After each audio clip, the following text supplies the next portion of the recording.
porque hoy vamos a hablar de algo que se ha nombrado en muchas partes, pero que muchas personas, incluso yo, no comprendemos la raíz.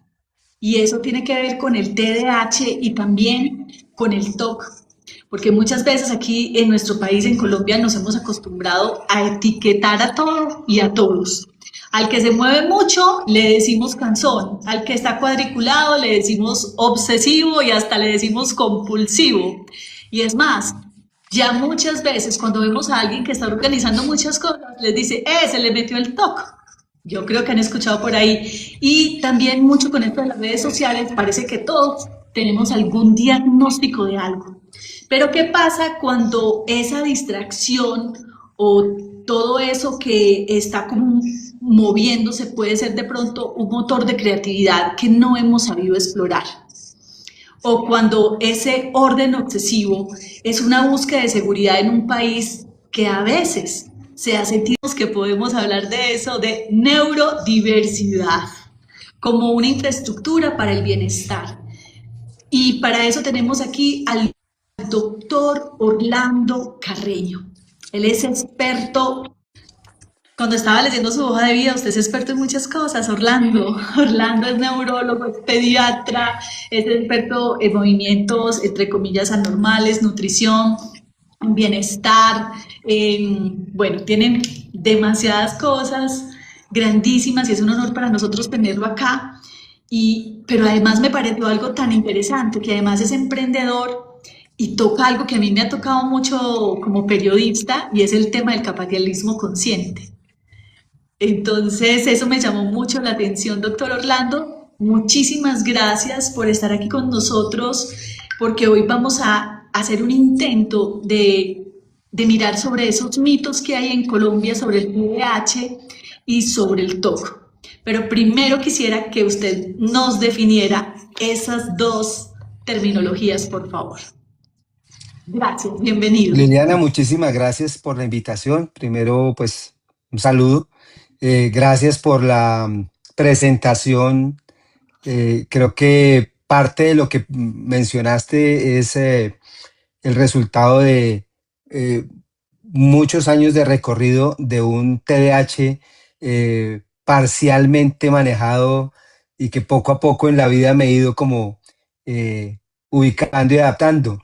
Tal vez si hubiera echado 30 años hacia atrás y me hubieran hecho diagnóstico o si en este momento perfectamente sería muy fácil hacerme el diagnóstico del TDAH.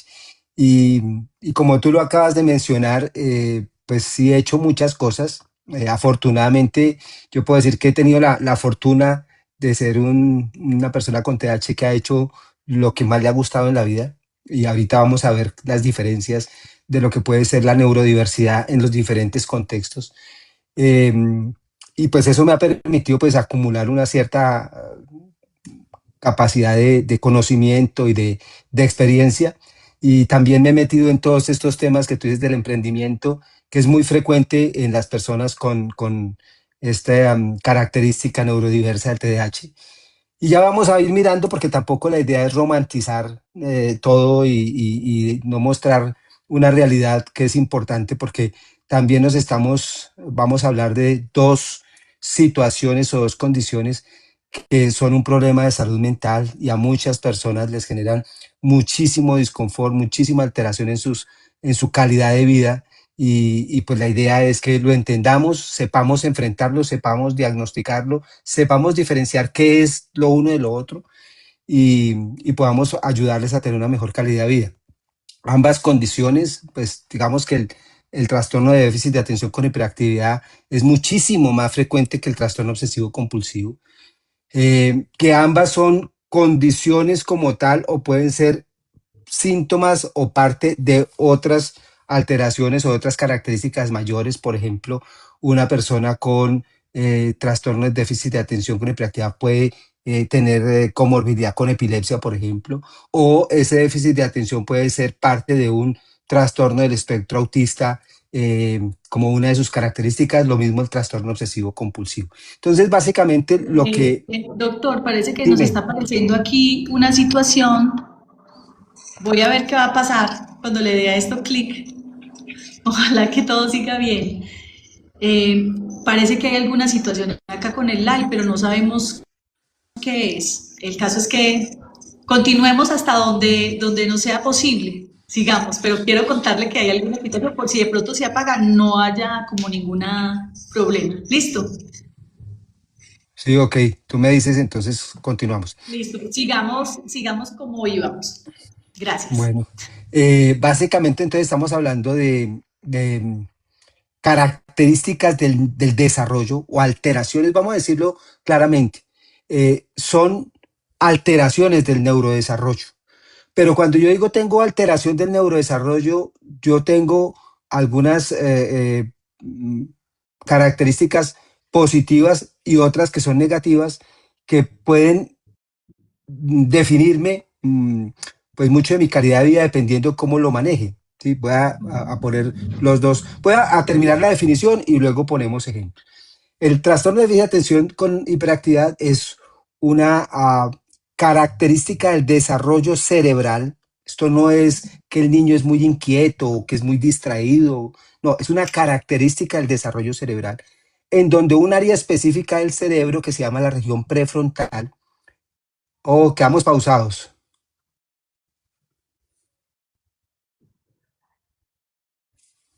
Parece que quedamos pausados acá.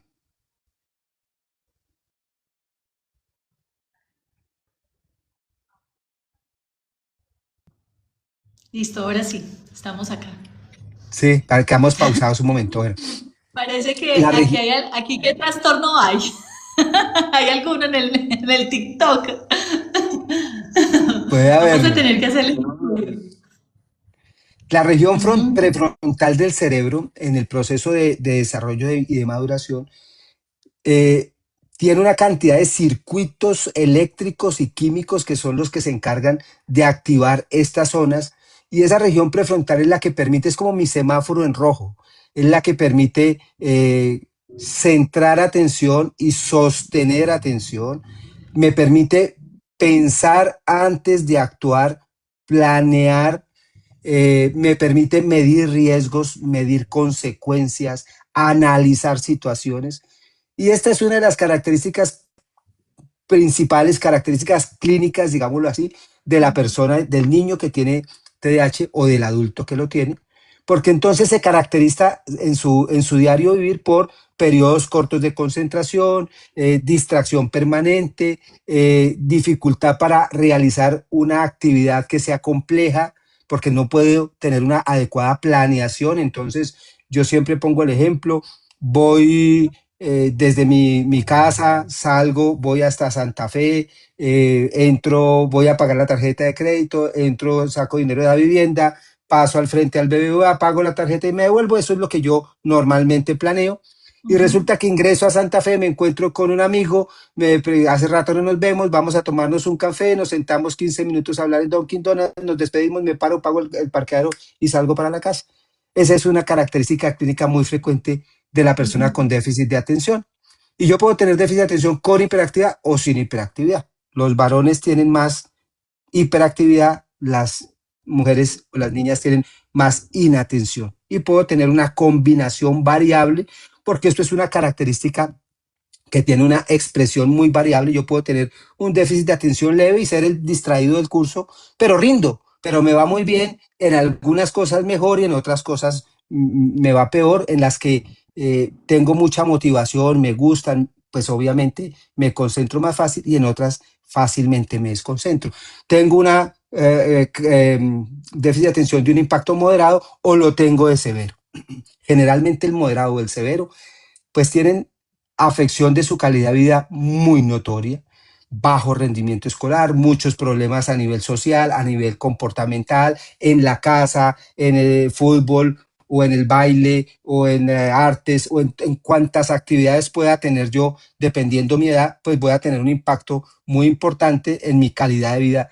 Y creo que podemos definir como primera medida en estos primeros 5 o 10 minutos al TDAH como una afección de la calidad de vida. Una Y afección de la no, calidad de vida. sí, de la calidad de Doctor, vida. pero cuando usted iba diciendo todo eso, A mí se me iba mucho porque ahorita hay una situación en el tema de atención muy grande y es tan grande que además hasta estos mismos ejercicios de estas plataformas y de otras plataformas, las personas están haciendo hasta estudios y se han hecho estudios de que en estos momentos la atención dura 3 segundos. 3 segundos. Y de hecho, entonces, lo que muchas veces solicitan cuando van a hacer los formatos de todo lo que sale en las diversas plataformas, le piden a las personas que hagan esos cambios inmediatos, que porque si no se hacen los cambios inmediatos, la gente no se te queda. Y entonces eso es como si cada vez estuviéramos sumándole a que la gente agonice más en esa capacidad de poder tener atención y ahí cómo uno entender esa línea delgada entre quién sí tiene el TDAH y quién es por este tema del exceso de consumo de plataformas o de distractores de entretenimiento que tenemos en bombardeo por todos lados. Porque antes usted iba y pedía, por favor, un café. Ahora usted dice, por favor, un café con leche, con latte, mocachino, que, mejor dicho, tiene todo, chiquito, grande, pequeño, todos los tamaños. Cuénteme a ver ahí cómo se mira esto. Bueno, entonces vamos a ir, esto es un tema muy extenso, muy apasionante y pues obviamente Sí, si nos tremendo. extendemos vamos a estar acá horas y entonces el periodo de atención va a ser muy corto y creo que vale la pena que vayamos dejando mensajes muy claros y muy puntuales. Esto no es Perfecto. nuevo, toda la vida ha existido esta característica, lo que pasa es que, como decíamos, hace 15 años éramos un tipo de personas, hace 50 años otro, y hoy es un momento histórico muy diferente, pero creo que todos tenemos en nuestros recuerdos nuestra infancia y cuando yo veo a los chicos hoy en día y los diagnostico y empiezo a preguntar, pues normalmente los papás dicen, no, no, no, yo no era tanto. Estuve en 5 colegios solamente, pero yo no era tanto. ¿Sí? Entonces es como echar el, el calendario hacia atrás y entender que pues esto ya existía y no es nuevo. Sin embargo, sin duda, esta evolución en donde hemos llegado no solamente a las pantallas, sino a toda la tecnología, pues ha hecho que el cerebro también vaya cambiando. Esto es lo Ujú. que se llama la epigenética. La epigenética es la influencia de mi entorno, todo lo que tiene que ver con mi entorno, no solamente lo que está alrededor, sino lo que como, lo que consumo, todo lo que está alrededor mío, cómo influye en mi genética y en la expresión de mi genética. Y aquí voy a hacer la primera claridad. El trastorno de déficit de atención con hiperactividad es una característica con un alto grado genético. Los estudios han mostrado entre el 75 y el 85% de causa genética. Obvio, no todos. Hay otros 15, 20%, 25% de personas que tienen TDAH por otras razones diferentes a genética. Cuando yo hablo de genética me refiero a mi padre tiene esas mismas características, mi abuelo o dos primos o mis hermanos, hay una carga genética. Y específicamente en Antioquia hay un gen, esto depende no de uno, sino de múltiples genes. Esto es muy bonito y es muy multicausal, pero en Antioquia está descrito un gen relacionado con el TDAH. Se llama así, gen paisa del TDAH, y está publicado hace cerca de 20 años en la revista más grande, más importante de psiquiatría del mundo por un grupo de investigación de la Universidad de Antioquia. Entonces, esto es un tema que es genético, tiene obviamente características buenas y mira que desde lo genético me explica en parte esa característica impulsiva, pujante, hiperactiva del paisa, pero también me explica esa impulsividad negativa, el no medir riesgos y ciertas otras características que han hecho, pues Que obviamente la también es el cultura, paisa berraco. Ese paisa o, berraco, el palas que sea y como sea. claro, o el impulsivo, el agresivo, el violento, que también hay que decirlo, lo tenemos, y es a lo que yo me refería de los extremos de la manifestación clínica del TDAH. Ahora, ese extremo, digámoslo así, impulsivo, peligroso, si yo lo diagnostico temprano, si lo manejo bien, si cambio su entorno, si modifico su manejo en casa, escolar, etcétera, yo puedo hacer de esa persona, excúsame si con el término, ese extremo sicarial, yo lo puedo convertir en una persona muy funcional, en un chico con muy buenos resultados. Obvio, tengo que trabajar mucho en la persona, en el chico o en la persona que tiene TDAH, en el entorno, apoyar el colegio, etcétera, porque esto es un tema que tiene que ver con múltiples factores y múltiples situaciones. Entonces, yo Como lo que puedo nos decía cambiarlo. ahorita de la epigenética. Ahí es donde entra la epigenética a hacer un juego importante. Es decir, ¿quieres decirnos que somos seres interdependientes? Estamos impactando los unos a los Voy a otros. ponerte un ejemplo muy puntual. La epigenética no funciona tan inmediato, ¿no? No es que Ujú. el entorno tuvo estímulos y ya me cambió la genética, no, pero sí actúa en tiempos diferentes. Pero voy a ponerte un ejemplo muy puntual que hoy en día está cada vez estudiándose más y es la parte nutricional y la alimentación, lo que llamamos la microbiota, que es las bacterias o la población intestinal de mis bacterias, hongos, etcétera. Si yo modifico la alimentación de un niño con TDAH, solamente con modificar la alimentación, puedo modificar y tener impacto positivo en sueño, en concentración, en ansiedad, en hiperactividad. ¿Sí? Si yo lo saturo de azúcares, chocolate, químicos, ese niño se me va a disparar. Y todos los papás que tienen niños con TH lo dicen. Yo no le puedo dar un dulce por la noche. No, el 31 de octubre ese niño se me enloquece. ¿Sí? Entonces, es importante eso que yo consumo puede ser importante. Entonces, eso es una partecita de la influencia de la nutrigenómica o de lo que yo cómo influye en mi comportamiento y en la activación de mis genes también. Entonces, volvamos un poquito al Te voy a punto. reactivar esa frase de que somos lo que comemos. Total, claro, Y en hay una parte. frase muy poderosa de somos lo que comemos. Sí, y eso hoy en ¿Sí? día lo tenemos muy claro para todo, ¿no? En depresión, en ansiedad, en cáncer, en muchas otras cosas, en diabetes. Sabemos que esa parte nutricional es supremamente importante. Lo mismo en las personas que tienen TDAH. Ojo, niños y adultos, porque ese es otro mito que quiero que dejemos. Si bien es cierto, esto es un trastorno del neurodesarrollo y empieza muy temprano en la infancia, el impacto es para toda la vida. O sea, yo crezco siendo un adulto con TDAH y pues dependiendo cómo me haya manejado y cómo haya logrado manejar mi situación, si estoy con medicación o no, etcétera, pues voy a tener una mejor calidad de vida o no. Y encontramos una gran cantidad de adultos, más o menos el 40-50% de los niños que tienen TH son adultos con TH que tienen mala calidad de vida y requieren un manejo y un apoyo y un tratamiento. Y encontramos personas de adultas que tienen calidad de vida terrible, matrimonios, relaciones de pareja, relaciones laborales, sociales, etcétera, destrozadas por esas características de la impulsividad, de la inatención, de la hiperactividad, etcétera, que de adulto se traducen ya en otros síntomas un poco más fuertes como es ansiedad y depresión. El adulto con TH es una persona con mucha ansiedad y con tendencia a la depresión si no ha sido bien manejado y bien diagnosticado. Entonces, esa es una de las características importantes. El trastorno obsesivo compulsivo, pues no quiero quitarle importancia, ¿sí? Es tema también Es el de TOC este para lado, los que nos están escuchando. El el TOC, TOC. pero es menos frecuente, primero estadísticamente, que el TDAH. Sí es otro trastorno del desarrollo neurológico, pero se presenta o se observa un poco más tardío al final de la adolescencia o en la primera etapa adulta, ¿sí? Esos 18, 20, 25 años.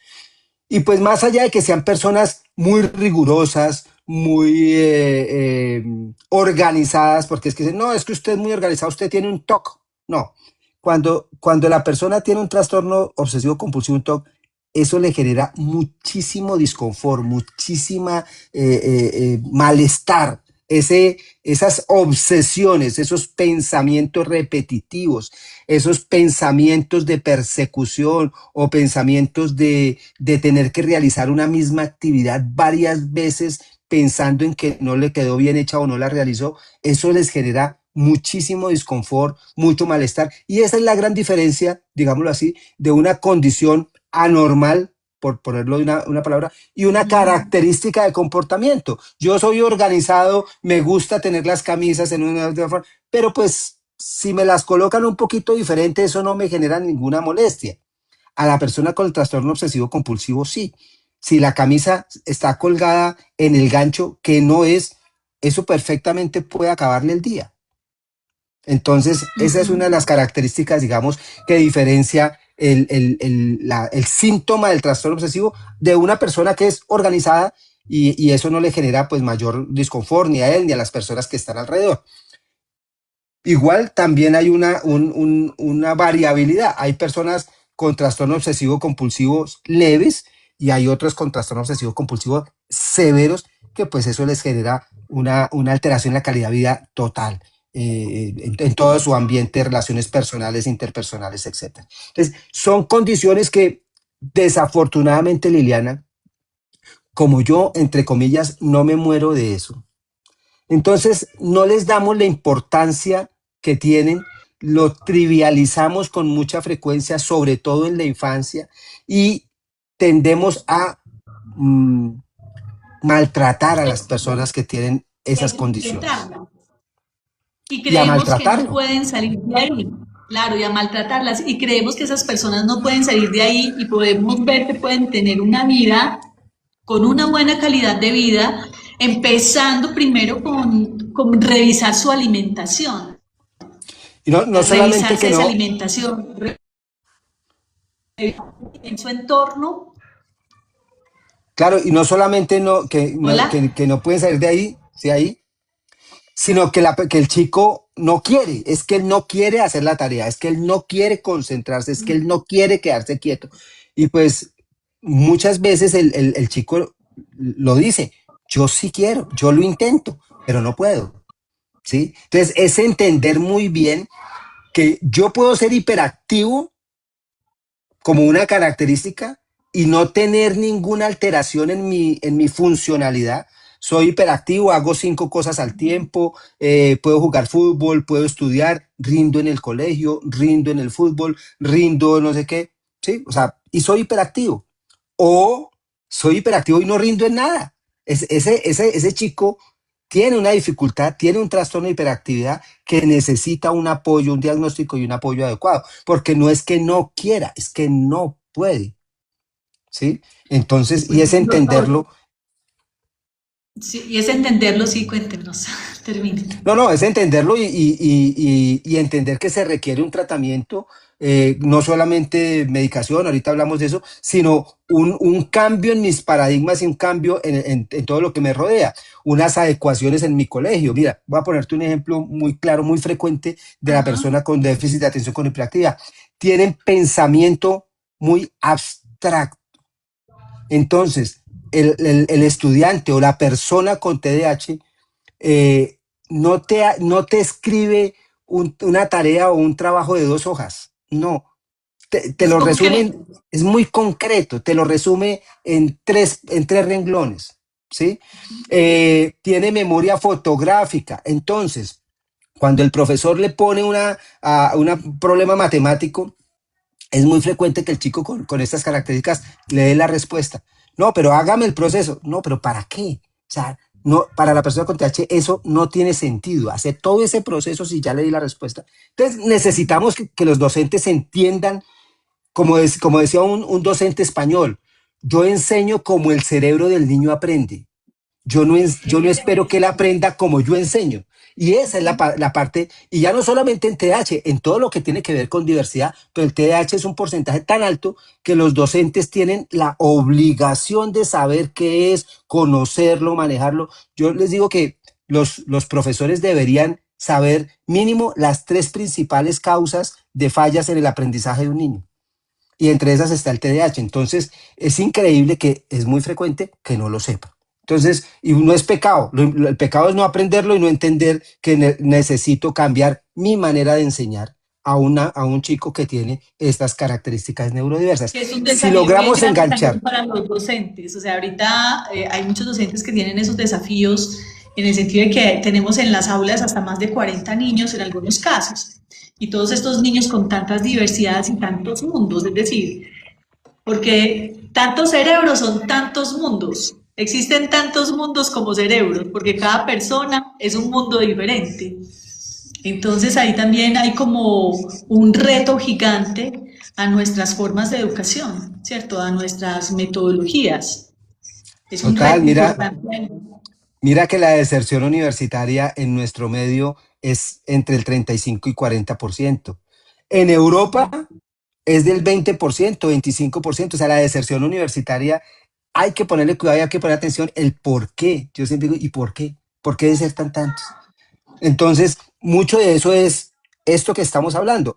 Personas con cada vez con mayor neurodiversidad que se enfrentan a esquemas docentes o esquemas educativos muy rígidos que no se han preparado adecuadamente para esta nueva generación que pues obviamente es muy diferente a la nuestra. Tú eres mucho más joven que yo, pero pues las generaciones jóvenes, los menores de 20 años, son totalmente diferentes a nosotros, totalmente. Entonces tenemos que cambiar un poquito el mundo para ellos, no esperar que ellos se adapten al mundo nuestro, eso no lo vamos a lograr y eso lo que está generando es un incremento impresionante en los trastornos de salud mental, eh, depresión, ansiedad y suicidio, que está disparado también en esta población. Quisiera volver otra vez porque me inquieta mucho este mundo tan acelerado en el que estamos. De hecho, si yo, este es hoy esta plataforma, pero yo entro mañana y esta plataforma ya tiene una actualización. Y es más, hay algunas cosas que se están actualizando de tal manera, porque antes uno aprendía, digamos, hablemos de un formato súper fácil. Yo me acuerdo cuando empezó el Excel y uno empezaba, listo, y la actualización, eso era como por ahí al año, una actualización, bueno, listo, hacemos la actualización. Pero es que ahora todo va a pasos agigantados que prácticamente es un pestañeo y ya veo otro mundo. Ya hay nuevas experticias en otra cosa, nuevas formas de crear otra cosa. Una señora de hecho me decía, es que antes Lili uno iba y cocinaba el arroz y le daba el arroz y le daba la carnita y le daba la tajadita al hijo. Ahora no, que el arroz tiene que tener que el tomate de esta manera puesto de la otra, con la ensalada no sé qué, y hay que ponerle el zucchini, el no sé, o sea, es una cantidad de cosas y recetas por doquier que es uno ya enloquecido con tanta información. ¿Qué eliges de todo eso? No, ¿Qué no, se hace, no, es, qué se hace ahí? no, no, sin duda, el avance tecnológico ha traído cosas muy buenas, pero yo creo que en ese aspecto nos lleva a mil en algún momento vamos, bueno, en algún momento quisiéramos frenar un poquito, y digo quisiéramos porque pues no creo que lleguemos allá. Desafortunadamente, temas como la inteligencia artificial, etcétera, van a una velocidad impresionante. Casi que ni subiéndose al bus uno puede llevar el ritmo. Y eso obviamente está afectando a todas las personas. Eh, tratamos de sacarle lo bueno, pero a veces no tenemos claro que lo malo lo tenemos que tener muy presente y anticiparnos. Por ejemplo, volvamos al mismo tema de los chicos con TDAH. Ujú. Es que las pantallas son malas, es que las pantallas, y yo les digo, la pantalla es una herramienta. Lo importante es el contenido, el tiempo, las normas, las reglas. ¿Cómo utilice yo esa herramienta? Y la puedo utilizar para cosas malas, de mala manera, o de muy buena manera. Y tú ves hoy chicos de 4 años que aprenden a leer a través de una pantalla. Y hay unos que Y, están siendo empresarios a y los pies. sí, no, lo que sea. Entonces, sí, claro, tú encuentras chicos que a los 12 años ya aprendieron a programar y no necesitan, dicen ellos, estudiar, etcétera. Si los canalizas bien, a lo mejor esa pantalla con un buen contenido y con buenas normas puede ser benéfica. Pero si tú utilizas esa pantalla para entregársela al niño para que se distraiga, mientras tú te distraes, pues muy probablemente va a ser caótico el resultado, ¿sí? ¿Qué le dirías Eh, tú a los papás que en los restaurantes uno ve que están todos comiendo y el niño pegadito de la pantalla? hay de todo. Mira, y tampoco voy a pontificar. Yo a mis hijos están muy grandes, pero tengo sobrinos y sobrinos nietos. Y depende. Es que vuelvo y te repito, es la funcionalidad del niño. Si tú a ese niño que está almorzando, ya terminó de almorzar y estamos hablando los adultos por eso algo, y tú tienes 5 o 10 minutos para que se distraiga, pero cuando tú le dices, ya, devuélvame lo que vamos a hacer, y el niño te lo entrega, es un niño que está bien regulado. Pero si en ese momento el niño te hace la tremenda pataleta, uno inmediatamente sabe que el adulto no está manejando bien esa herramienta y el niño se está disregulando muy fácil, pero generalmente es un problema de mal manejo del adulto, no del niño, ¿sí? Es programar. Nosotros, en los niños tenemos la ventaja que se programa un cerebro. Si yo lo programo bien, pues tengo buenos resultados. Si lo programo mal, tengo malos resultados. Ahora bien, volvamos al punto. Si ese chico tiene un trastorno de déficit de atención con hiperactividad, moderado o severo, ese niño pueden ser los mejores papás del mundo.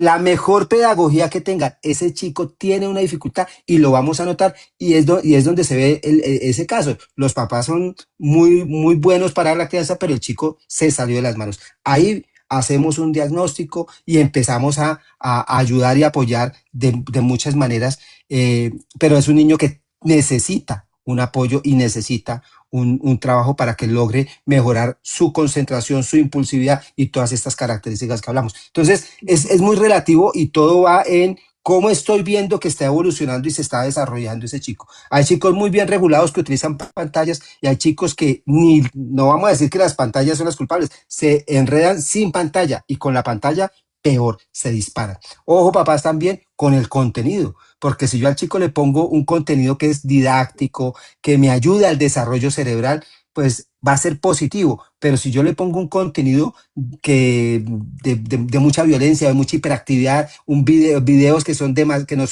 que no me aportan absolutamente nada, pues probablemente vamos a tener un resultado negativo. Y aquí viene la legislación en el mundo de las pantallas y en eso sí estoy totalmente de acuerdo. Las redes sociales no deberían. Yo puedo tener este teléfono y el niño con un video o con algo didáctico, cualquiera de estos juegos didácticos, pero ese niño no debería tener acceso a ninguna de las redes sociales. Las redes sociales por debajo de los 15 años no me aportan absolutamente nada positivo. Entonces, es el contenido y no la herramienta a la que yo tengo que ponerle cuidado. La pantalla no es el problema es lo que contiene la pantalla y a lo que yo expongo al niño, con TDAH o sin TDAH. Y los tiempos en que son, ¿cierto? Los tiempos, porque que un niño pueda dormir, que se acueste, ¿sí? Que no lo utilicen Esos en son las innegociables, noches. Liliana. Allá vamos, esos son innegociables, ¿sí? Las normas, las reglas son innegociables. Cuando el niño no se puede regular a las normas reglas, yo tengo que mirar qué es lo que le está pasando. Pero eso es Muy innegociable. bien. El tiempo de apagado de la pantalla para que yo me pueda dormir. Pues mi cerebro, si yo estoy utilizando las pantallas, en este momento, si nosotros estamos con pantalla hasta las 10 de la noche, pues mi cerebro se va a demorar 30, 35, 40 minutos en apagarse porque yo lo sobreexcité y lo sobreexpuse. Entonces yo no puedo pretender que el niño esté hasta las 10 de la noche, yo le quito el computador y se me duerma a los 5 minutos. No va a poder dormirse a los 5 minutos ni va a tener una buena calidad de sueño. Entonces eso es muy importante y en eso pues tenemos que prepararnos mucho los nuevos padres, los padres jóvenes, Claro. tienen que prepararse y trabajar mucho porque realmente es estas primeras etapas de la vida en donde yo puedo ayudarle a mi hijo a tener un mejor futuro y una mejor calidad. Hay que ir acondicionando un ambiente. Yo tengo una nieta, no crea que estoy tan joven. Lo que pasa es que hago muy buen ejercicio, me alimento muy bien de aquí y de todas partes. Y resulta que a mi nieta le acondicionan desde una hora y media antes, ya le están poniendo una música suave, las luces en casa se bajan, empieza todo un ritual y más o menos a la hora y media ya ella está cayendo. Tenemos una pregunta, doctor, de Andrés Castillo. ¿Hay maneras para identificar si algún niño habita en la neurodivergencia, o sea, en el TDA, en el TDAH, en el autismo? ¿Cómo identificar si algún niño habita en la neurodivergencia? Nos pregunta Andrés. Voy a aprovechar el ejemplo que, pues, lo que Gracias, tú Andrés, por comentabas tu pregunta. voy a aprovechar al caso de tu nieta, Liliana. Eh, una hora Gracias. antes la organizan para dormir, todo muy bien programado, digámoslo así, y la niña se acuesta y duerme sin problema. Pero hay chicos que no. Vuelvo y repito, por más que los padres son muy juiciosos, por más que los padres son muy conductivos, eh, le trabajan, le hacen dormir, hay chicos que no y que pelean con el sueño y que les dan 2 horas y que se quedan dormidos y pitan en la esquina y se despierta, esa hiperactividad, esa hiperreactividad, y que en el día se traduce en lo mismo, ¿sí? Hay chicos que entonces, como tu nieta, la profesora les dice, vamos a salir al parque, y salen al parque. Y hay otros que no hacen caso, se enfrentan, para cogerlos toca corretearlos para que se entren en atención. Ese chico tiene unas características especiales y diferentes y le contesto a Andrés con lo siguiente. El diagnóstico en todos los trastornos del neurodesarrollo, trastorno del déficit de atención, con o sin hiperactividad, trastorno del espectro autista, epilepsia, migraña, todos los diagnósticos son clínicos. No son de exámenes como la gente cree. Es que hay que hacerle la evaluación neuropsicológica a ver si tiene un TDAH. Pues generalmente en el 95% de los casos el médico puede hacer el diagnóstico, debe hacer el diagnóstico con herramientas clínicas, las características del niño, las características en la casa, en el colegio, el interrogatorio, el examen, etc. A veces yo necesito algunos exámenes y con frecuencia complemento con exámenes, pero no hay un examen que me haga el diagnóstico si clínicamente yo no lo tengo claro. Entonces, el diagnóstico es claro y puedo hacerlo. Esto lo digo porque quiero romper uno de los tantos mitos en TDAH, Liliana, y es que necesito la evaluación neuropsicológica para el colegio. Necesito la evaluación neuropsicológica para hacer el diagnóstico. No, el diagnóstico es clínico. La evaluación neuropsicológica me va a complementar e incluso me va a decir cosas que no son del TDAH, sino cuáles son las fortalezas del niño. Yo a una evaluación neuropsicológica le pido las fortalezas, no que me diga lo que yo ya sé que el niño tiene un TDAH y que me permita brindarle al colegio herramientas para hacerle las adecuaciones curriculares. Pero es muy frecuente que cada año pretendan los colegios que se renueve y se actualice la evaluación de TH, como si uno cambiara de cédula cada año, ¿no? Yo tengo el diagnóstico me va a acompañar toda la vida, va a variar, yo puedo ser más funcional, pero ese diagnóstico no me va a cambiar. Entonces, ese es otro de los mitos frecuentes, específicamente con los exámenes y con la evaluación neuropsicológica. Y El hablemos de ese diagnóstico. otro porque a mí me, ese tema también de los medicamentos, que usted ahorita nos iba a hablar, vamos a hablar de ese tema. Ese es un tema siempre fuertecito porque también había un mito antes y a mí me correspondió ver en mi época que fui también docente, que cualquier niño que estaba así exactado inmediatamente lo medicaban y eran niños que perdían como toda su fuerza creativa. Pues me correspondió ver esas cosas. Cuénteme cómo eso se ha transformado ahora, porque eso fue hace muchos años, estoy hablando de hace muchos años, estoy hablando de por ahí 20 años atrás o más. Entonces, ¿cómo es para llegar a esa medicación? ¿Qué tipo de medicación? ¿Eso tiene algunas contraindicaciones? ¿Trae algo? ¿Cómo es eso, doctor? Porque creo que es uno de los mitos más grandes que hay en las personas. No solamente es uno de los Incluso mitos, de miedos los, también. exacto, es uno de los miedos, no los mitos, de los miedos más grandes que hay y gracias a esos miedos se han generado muchos mitos. Eh, Voy a dar varios datos estadísticos que, que me preocupan mucho y que tienen relación. El trastorno de déficit de atención con hiperactividad es una de las neurodiversidades más frecuentes en la infancia. Es el 50% de la consulta en neuropediatría y en psiquiatría infantil, sin duda. Eh, Moderado a severo, todos tienen una afección en la calidad de vida muy importante y variable. Y tiene una relación muy importante y muy alta con el trastorno de ansiedad y depresión. Porque pues las personas con TDAH, los niños con TDAH, pues son muy propensos al maltrato, precisamente por sus características de comportamiento. Todo tiene un límite y la paciencia tiene un límite. Entonces es muy dado que los maltratemos. Y aquí les voy a botar un dato importante para dejarlo seguramente para otro live, Lilian. De enero del 2024 a enero del 2025, el suicidio en menores de 18 años aumentó 75%, dato de medicina legal, eso no me lo invento. Y entonces uno dice, ¿por qué? No estoy diciendo que el TH sea la única, pero sí es una causa importante porque llega un punto en donde el chico con TH se cansa de fracasar, se cree el cuento de que no es capaz. Finalmente, después de años de sus síntomas y de sus dificultades, termina por tirar la toalla y decir, no, realmente yo no sirvo. Es lo que uno escucha todos los días en la consulta y lo que uno le preocupa. Yo no sirvo, yo ya, ¿para qué más? Yo ¿para qué hago sufrir más a mis papás? ¿Para qué? Eso es lo que piensa un niño. Claro. Y eso es lo que lo lleva a tomar decisiones impulsivamente, porque la mayoría de estos chicos que terminan con muertes por suicidio no querían hacerlo, pero no pensaron en hacerlo.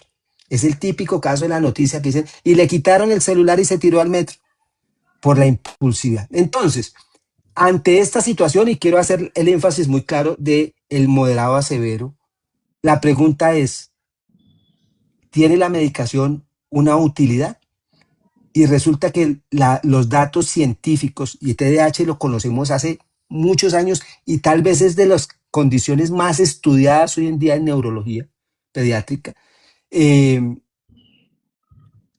la medicación tiene un impacto positivo en más del 60-65% de los chicos y cambia radicalmente la calidad de vida de los chicos.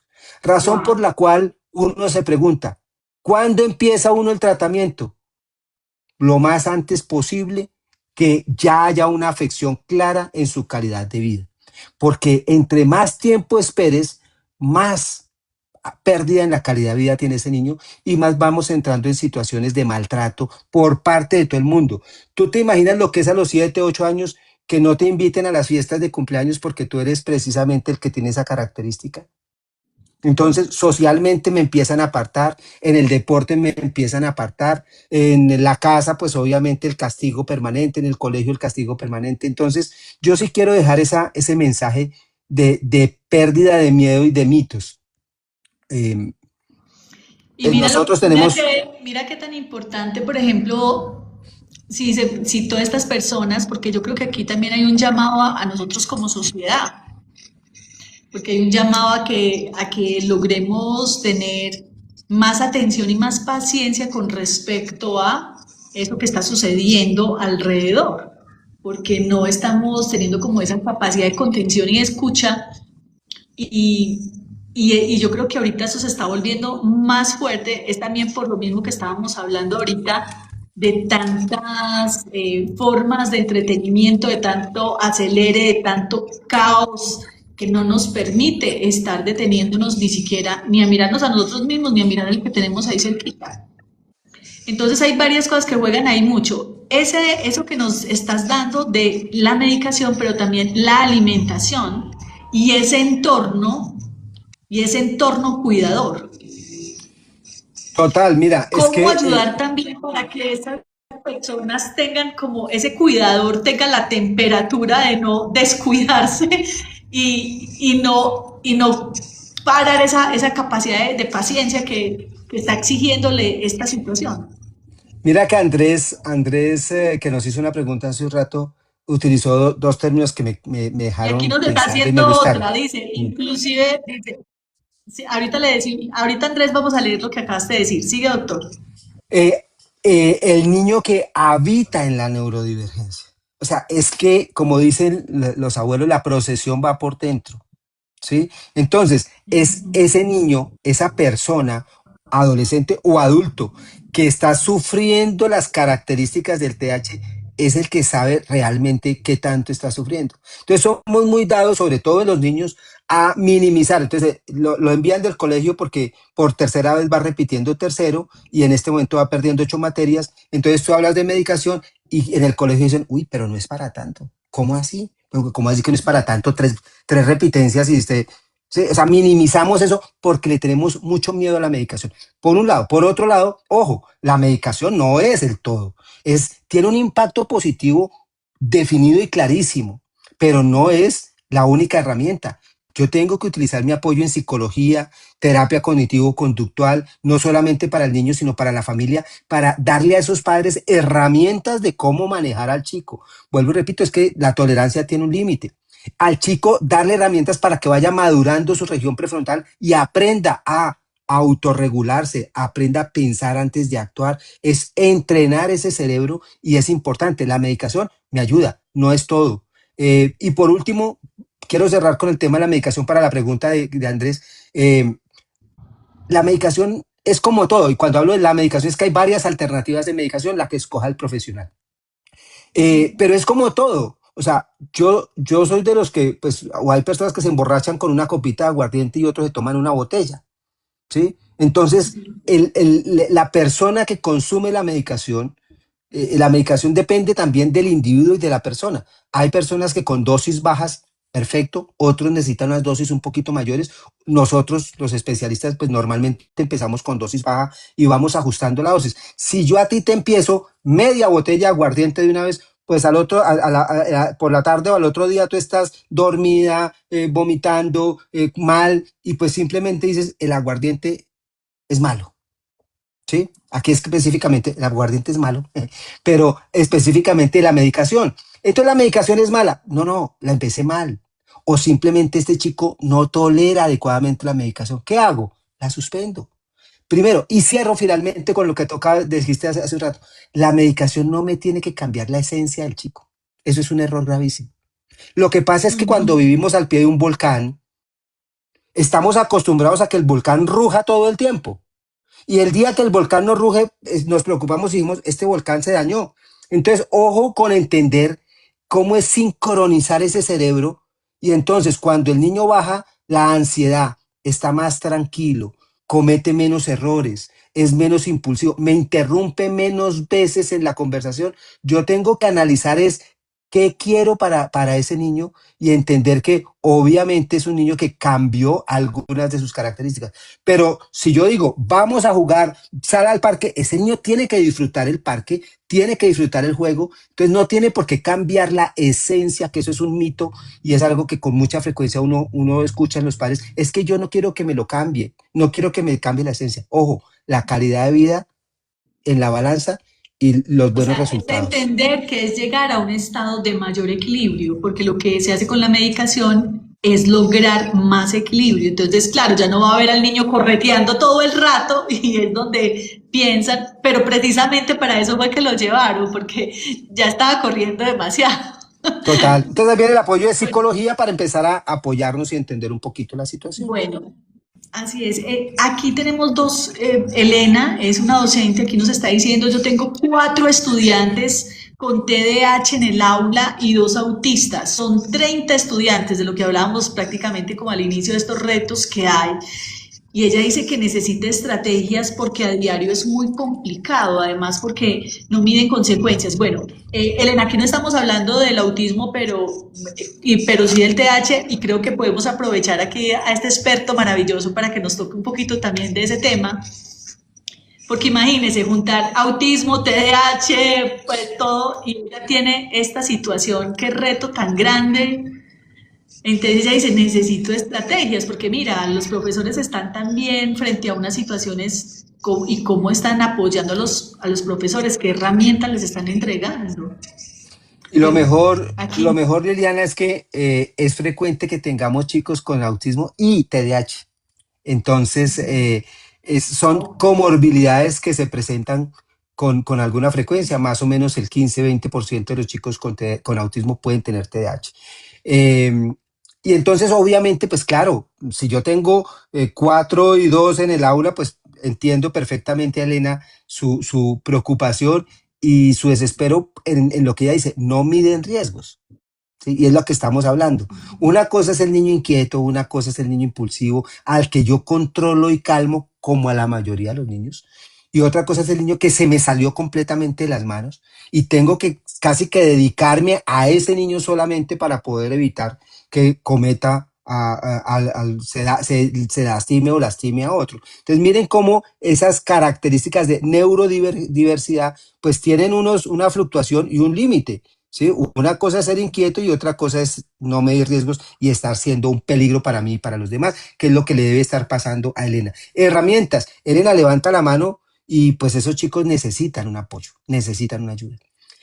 Eh, necesitan un manejo. Yo no quiero que nos vayamos de este live con la idea de que somos promedicación a todos. No, pero sí la gran mayoría, como los que menciona Elena, se benefician muchísimo de un apoyo de una medicación en general. Y cuando hablo de medicación o de tratamiento, Liliana, incluye la alimentación, incluye mejorar el sueño. Por ejemplo, es muy frecuente que los chicos con trastornos de déficit de atención con hiperactividad no produzcan suficiente melatonina y entonces yo regulo con melatonina el sueño o con otras medicaciones más suaves, regulo el sueño y ese chico al otro día está más descansado, mejor concentrado, menos impulsivo. Pero sí necesito un apoyo. Entonces, esa cantidad de mitos son lo que nos está afectando demasiado.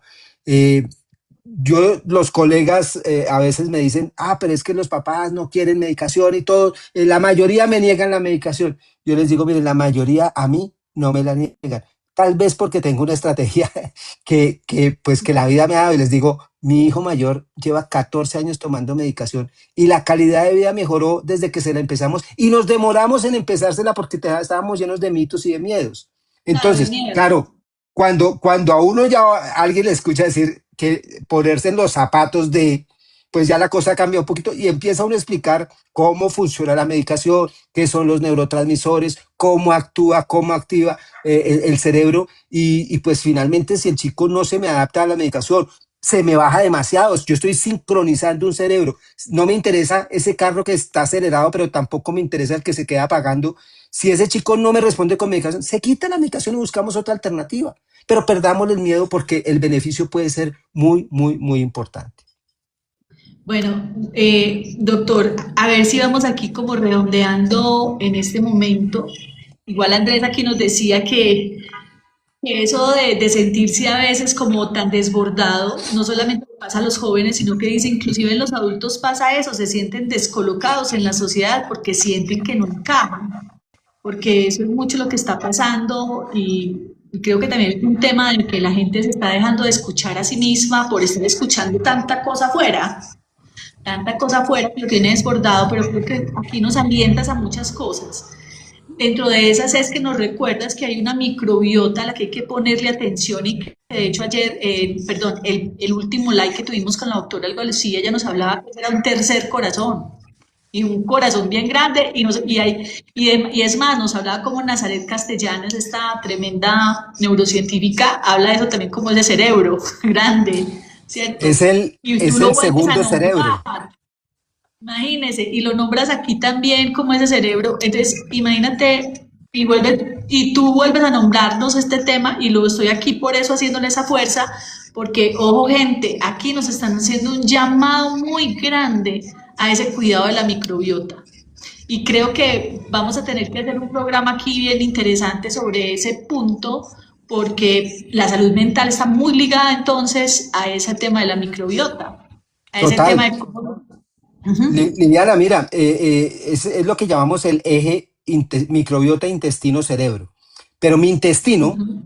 produce el 70% de la serotonina que necesita mi cerebro. Ojo, no la produce el cerebro, la produce el intestino y viaja hasta el cerebro para modular parte de su funcionamiento. Tan importante es mi intestino que me produce una gran cantidad de sustancias, neurotransmisores, señalizadores, no solamente en este tipo de condiciones, en otros tipos de enfermedades, en cáncer, en epilepsia. ¿Sí? En epilepsia utilizamos un tratamiento que se llama la terapia cetogénica o dieta cetogénica. Es un tratamiento para disminuir las convulsiones en niños o en adultos. Entonces, debemos no solamente dejar de trivializar, sino empezar a entender mucho más cómo funciona nuestro sistema gastrointestinal, cómo eso se convierte en mi segundo cerebro y cómo influye, entre otras cosas, en mi estado de ánimo, en mi comportamiento, en mi sueño, en mi concentración, para no hablar de enfermedades o condiciones diferentes. Y O hay sea que personas no que, es el mito tan grande que acabamos de mira, Liliana, abrir. si es que cuántas veces no te ha pasado a ti que estás a las 6 de la tarde hablando y alguien dice, ¿alguien quiere un tinto? Y inmediatamente alguien dice, no, si yo me tomo un tinto ahorita no duermo. ¿Cómo? Pero si te lo estás tomando, claro, es que eso finalmente va a actuar en mi cerebro. Esa cafeína me va a Claro. alertar. Y entonces otro amigo tuyo va a decir, ah, no, yo sí me tomo un tintico a las 10 de la noche y duermo perfecto. Somos diferentes, nuestra microbiota es diferente, nuestro organismo actúa diferente, ¿sí? Entonces tenemos que empezar a entendernos y así como la neurocientífica que tú acabaste de mencionar, pues claro, hoy en día entendemos que para las condiciones neurológicas o de salud mental, lo que consumimos y no solamente lo que consumimos, nuestros hábitos de vida saludables, hacer ejercicio, dormir bien, saber comer, reconocer mi cuerpo. Hay personas que comen frijoles todos los días, perfecto. Hay otros que no. Entonces, cada uno tiene que empezar a entender cómo funciona su organismo. Y en los chicos que tienen neurodiversidades, autismo, TDAH, TOC, tics, la alimentación es supremamente importante. Casi que por regla hoy en día yo estoy empezando por esa parte nutricional antes de pasar a algunas medicaciones o algunos otros tratamientos. Si logro modificar con la parte nutricional, mejorar sueño, mejorar comportamiento, ya vamos avanzando mucho. Y es que es muy frecuente que empecemos una medicación cualquiera y el chico no mejora y volteas a mirar y los hábitos son los peores hábitos que tú te imagines. Entonces, pues claro, tampoco vamos a pretender que una medicación me resuelva si yo no modifico los hábitos. Entonces, hoy en día, casi que por regla general, en la mayoría de mis pacientes, yo empiezo hablando y preguntando mucho este tema de hábitos y nutrición supremamente importante y modificando con mucha frecuencia estos hábitos nutricionales. A Bueno, veces los le papás cuento, son, doctor, que la gente está fascinada con el live. Aquí han escrito ya muchos gracias, muy interesante el live, espectacular. Muchas gracias, doctor, por su conocimiento y compartirlo. Nos dice Anaísa que Anaísa Medicina. Ella es una médica que también se unió aquí en este live. Qué rico. Y le cuento que estamos llegando a nuestro momento ya del cierre y nos deja con esos elementos importantes dentro de lo que él estaba entendiendo, doctor, es que vamos primero a ese punto de la alimentación, a cómo está ese entorno, o sea que los padres son los que tienen que ponerle cuidado a cómo están manejando las herramientas, es decir, las herramientas no son las malas. O sea, otro de los mitos que estamos quitando aquí es las herramientas no hay que ponerlas como algo que es dañino, no. ¿Qué se hace con esa herramienta? ¿Sí? Es lo que nos ha traído también. Y otra de las cosas que me parece muy importante, que sepamos que podemos entrenar todo el tiempo el cerebro, que nuestro cerebro todo el tiempo tiene esa posibilidad de cambiarse. Entonces, que se puede entrenar y creo que tenemos desafíos muy grandes dentro del entorno en el que estamos viviendo por las velocidades que maneja, el mundo que nos entrega, que ahora nos entrega muchas posibilidades, tantas que ya quedamos sin espabilar para saber cuál escoger. Entonces, Liliana, eh, una última anotación sí, para Elena, creo que es nuestra docente que sí, hizo las nuestra preguntas. docente, aquí está. Y en general para los padres, estamos hablando de que estamos con nuevas generaciones, estamos hablando del trastorno de déficit de atención con hiperactividad, que me genera muchas dificultades y muchas alteraciones en mi calidad de vida y como dice Elena, pues también para los docentes y el entorno muy difícil. Pero también quiero dejar la idea de que hay chicos con talentos y fortalezas diferentes, somos diferentes. Y entonces yo con frecuencia también tengo que analizar desde el punto de vista del colegio si es el colegio que se adapta para ese chico. Porque es que pretendemos que el chico se adapte al colegio. Y no debe ser así, no es así. Es el colegio el que se debe adaptar al chico. Y yo les pregunto a los papás y a los profesores cuando nos reunimos, ese chico tiene fortaleza. No, es un pintor espectacular, es un pintor maravilloso. Se la pasa todo el día haciendo pintura. Pero es que no le gustan las matemáticas. Ese no es el colegio para el chico. Ujú. Si yo no entiendo que ese chico tiene una habilidad que yo debo trabajarle y que a lo mejor si yo la trabajo muy bien, ese chico va a ser de adulto el pintor más maravilloso del mundo, así no sepa cobrar. Yo tengo que encargarme o ayudarle a que otro le cobre, ¿sí? Pero yo no puedo sacrificar esa fortaleza del chico porque no se me adapta al colegio o al entorno. Yo tengo que saber leer también cuáles son las fortalezas del chico y buscar el colegio o el tipo de pedagogía que se adapta a. No todos. Hay cerebros que son muy convencionales y otros no. Entonces los que son muy convencionales no se me adaptan en colegios que sean muy de pocas reglas. Esos chicos necesitan colegios muy convencionales. Cada uno se va adaptando. Y es muy frecuente que tú tengas el chico que no rinde, que le va mal, que ha perdido, que es el hiperactivo. Lo cambias a un modelo de pedagogía diferente y resolvió el problema. Entonces, ojo, porque no todo es blanco, no todo es negro y aquí hay muchos grises. No olvidemos que sí hay TDAH, que es muy frecuente, que es un problema de salud pública, de salud mental y que esos chicos o esas personas adultas, porque tengo muchos papás que le llegan a uno luego a preguntarle, oiga, yo no, doctor, yo no puedo tomar lo mismo que todos mis hijos, que he visto el cambio gigantesco y yo siempre he sido así. Eso también lo hay. Entonces es ver cómo buscamos calidad de vida. Muchísimas gracias, muchas gracias, doctor Orlando. Cuéntenos dónde lo podemos encontrar para que las personas que están aquí y Elena, por ejemplo, dice muchas gracias, me voy con una nueva perspectiva y más corazón. Qué Muchas belleza, gracias. hermoso. Yo Entonces, estoy en Ocarreno M en todas las redes, Ocarreno M. Entonces, pues ahí me pueden encontrar y Oca, ya, ¿cómo es? O Carreno, Oca Reno. Carre, como el apellido Carreño, pero con N, o Carreno M. Ya saben entonces, en todas las redes sociales lo podemos encontrar como O Carreno M, ¿sí? Porque sabemos que él se llama Orlando Carreño y la M es de cuál, doctor. Moreno. Moreno, Moreno. Bueno, encantada, me encantaría poder continuar esta conversación porque hay tantas cosas más que hablar y esperamos seguirlo teniendo aquí en View por Colombia porque la idea es que sigamos siendo este gran equipo para que la narrativa de nosotros los colombianos pueda enaltecerse y podamos entendernos más y nos vayamos así, como se va Elena hoy, con más perspectiva y más corazón.